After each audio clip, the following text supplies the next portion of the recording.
passe quand même par toutes les émotions possibles. De ça va bien, ça va pas, ça va plus, ça va bien encore.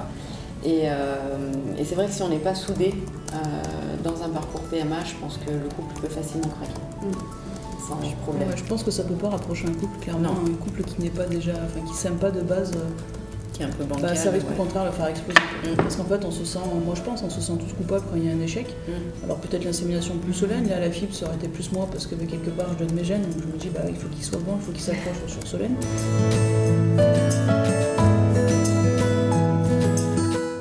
Là, l'association, comme une association Maya, avec les témoignages des enfants, il y a des choses assez formidables qui sortent de ça, où les enfants n'ont pas nos inhibitions, nos peurs, etc. Et aujourd'hui, un enfant, même d'un papa qui a fait un don de sperme, c'est quand on parle aux enfants à l'école, puisqu'un enfant sur 5 est obtenu par PMA, les enfants aujourd'hui, c'est pas à 15 ans, j'ai des problèmes de puberté, maman, comment vous avez fait? C'est 7-8 ans. Écoute, ma copine Séverine, ils ont fait la fibre, vous avez fait quoi?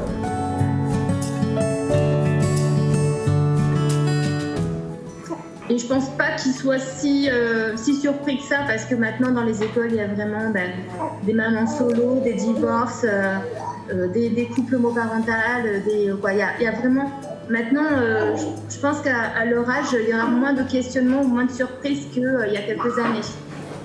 Après, voilà, moi de toute façon, comme je vous ai dit, il n'y aura pas de tabou, donc dès le départ, il sera au courant que il n'y a pas de papa. Il y a eu un monsieur qui a été super généreux, qui a donné sa petite graine pour pouvoir créer un joli petit garçon et beaucoup d'amour à la maison, voilà.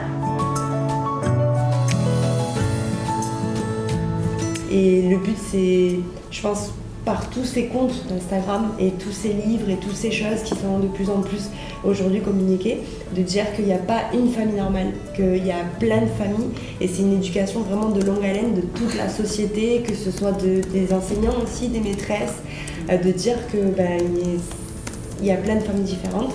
Et donc ça, c'est vrai que c'était une petite appréhension de ma part et on verra avec le temps, mais j'espère vraiment que voilà, à l'école, notre fille n'aura pas de soucis en tout cas particulières et qu'on ne sera pas confronté justement à devoir aller voir la maîtresse en disant il faut expliquer aux enfants qu'il y a plusieurs familles et je n'ai pas envie que la mienne soit mise de côté parce que on est deux mamans.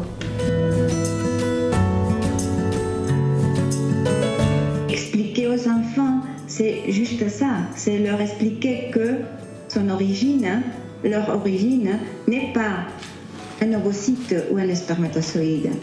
L'origine d'un enfant qui est né à partir d'une PMA, pour la plupart des enfants, mais c'est clair, à partir d'un PMA, c'est le souhait, le désir de mes parents, papa, maman, ce qu'ils soient. C'est ça l'origine, la vraie origine.